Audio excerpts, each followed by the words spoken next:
this possibility of not the valuation of the naira might not happen anytime soon, and of course, Mr. Emefiele actually said that during his screening. But then some, including the coordinating minister of the economy, saying that wouldn't that be, putting too much pressure on the economy, so to speak? We're not devaluing the naira, we're not doing anything to actually stabilize the naira, but then the interest rates continue to raise, or he should maybe raise interest rates, or should he bring down interest rates? Right.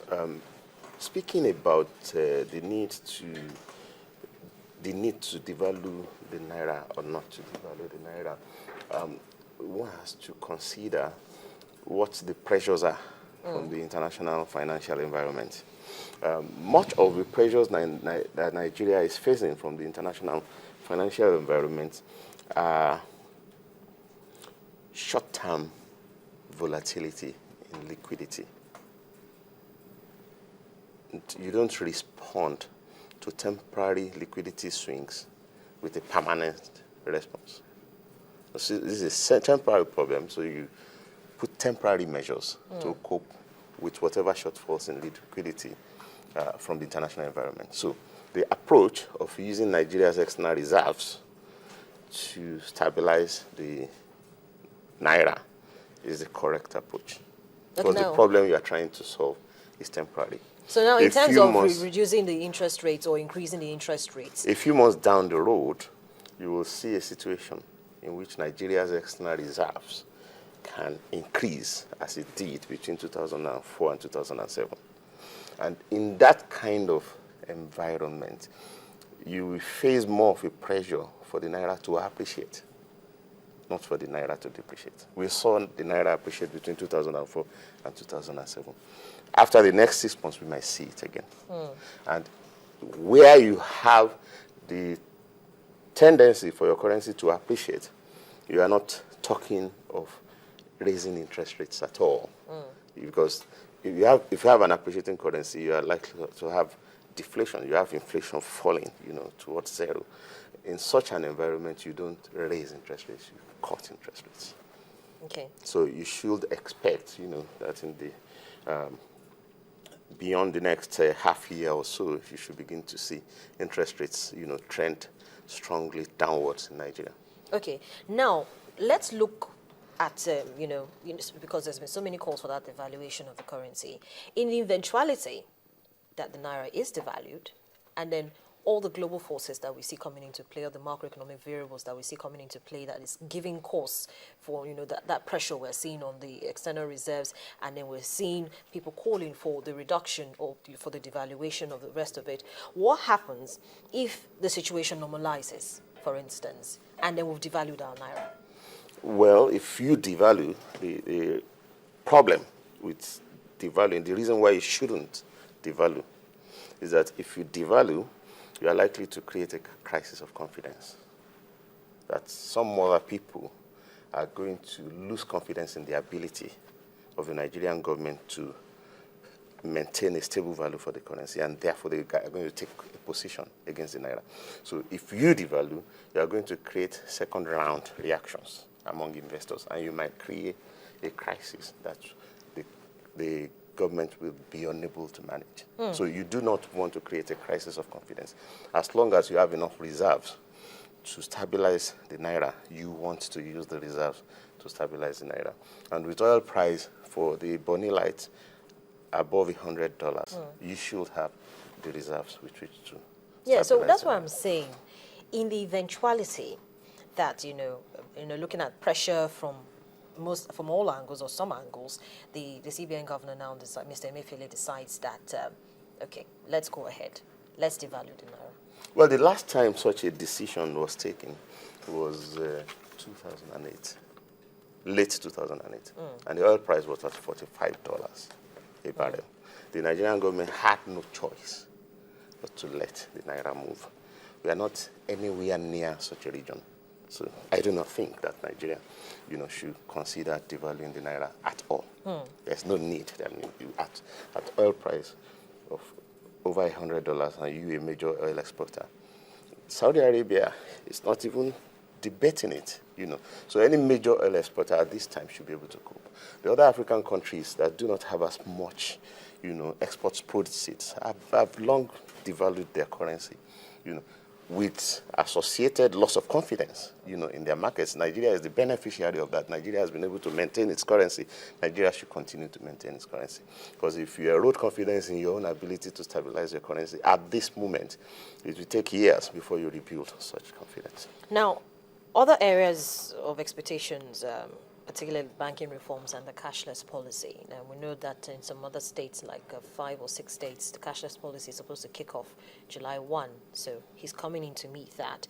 Many feel that he needs to still build on the successes recorded by his predecessor, Mr. Sanusi Lamido Sanusi. But do you think that there are some aspects that he needs to change? As far as the cashless policy is concerned, it's good that Nigeria is, advancing, making progress with the adoption of newer payment technologies. What I'm worried about, what I don't think is necessary, is this setting of dates, and then imposition of limits, imposition of restrictions. If there is a new technology that can be used in the country, let that new technology be available. But you see, not everybody likes to take on change. A lot of people fight change. It's not about like. It's the banks that will pay you in Lagos that will pay you in Maiduguri. It's the same banks. It's branches of these same banks. It's the banks that are implementing the cashless policy in Lagos that will implement them anywhere else in the country. So why don't you just let them open the platform and then embark on the enlightenment campaign, for people to take these things on without imposing a limit on how much a person can cash per day.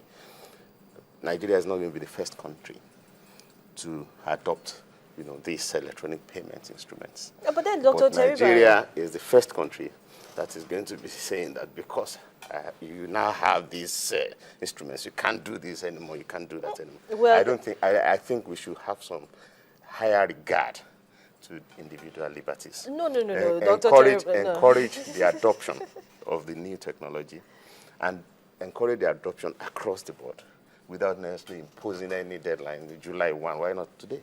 Why not just say it starts today or July 1? But, Dr. Teriba, let's look at this objectively. Since the cashless policy actually began, we've actually seen a reduced number of amount of money that is, usually held in hand. It is only what you need that you carry. And so, yes, it is. It's, for me, I feel it's a good policy because, of course, it has reduced the number of monies that you lose.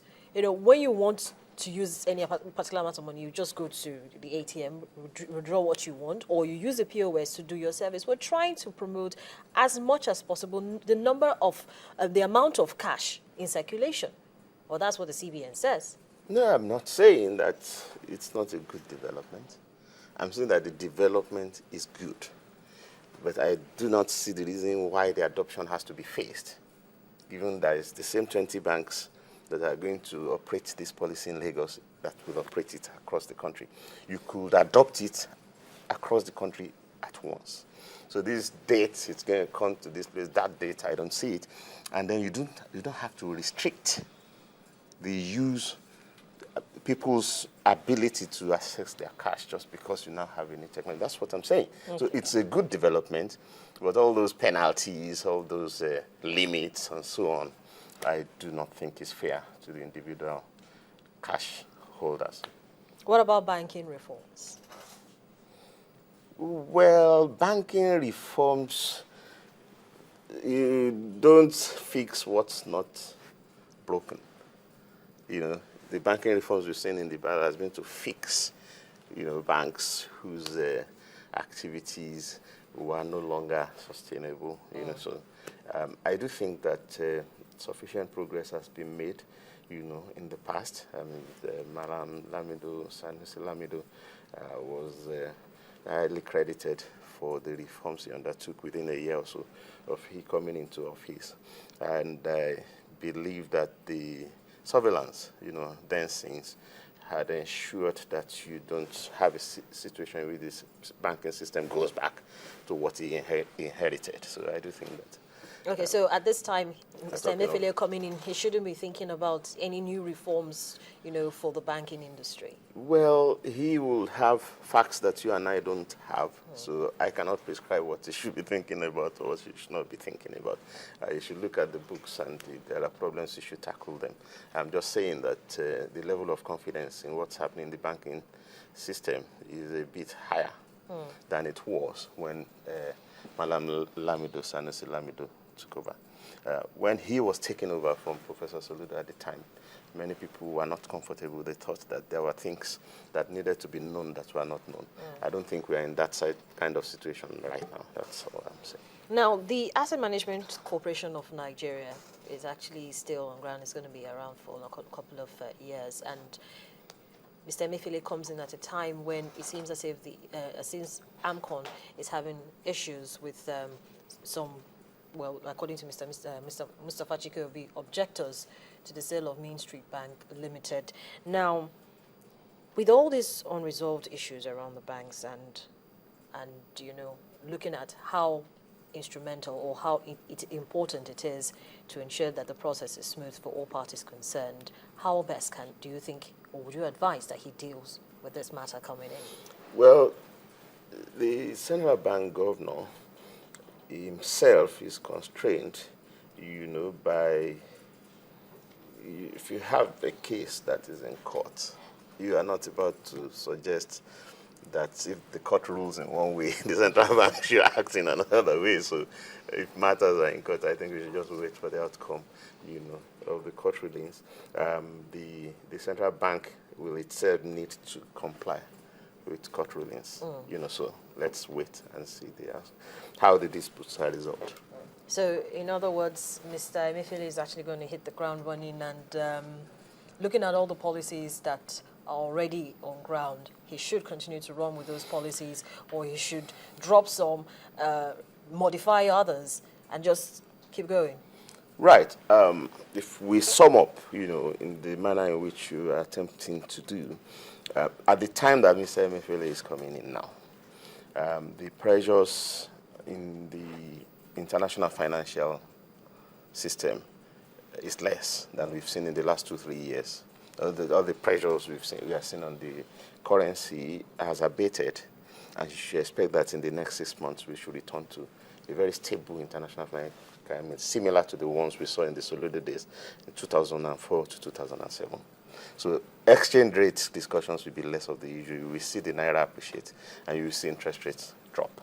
And you will now need to return your attention. Inflation will drop. Commodity prices are falling. Don't forget, this is also a pre-election year. Never mind. We've held 4 elections. Elections don't drive economic variables. Economic fundamentals drive economic variables. As a matter of fact, the last election depressed economic activity, because of the change in the date of election, the restriction of movement, and so on. So I think that economic variables, inflation, exchange rate, interest rate will continue to be driven by fundamentals. And while the international environment gives us a new opportunity, I think Nigeria should seize it. We should think more about tackling the unemployment and ensuring that growth is a lot more entrenched. Well, thank you so much, Dr. Teriba, for sharing your thoughts with us this morning on the program. I've been speaking to the Managing Director, Chief Executive Officer, Economic Associates, Dr. Ayo Teriba, and we've been looking at some market watchers' expectations, especially his, on the new CBN Governor, Mr. Godwin Emefiele, who actually assumes office tomorrow.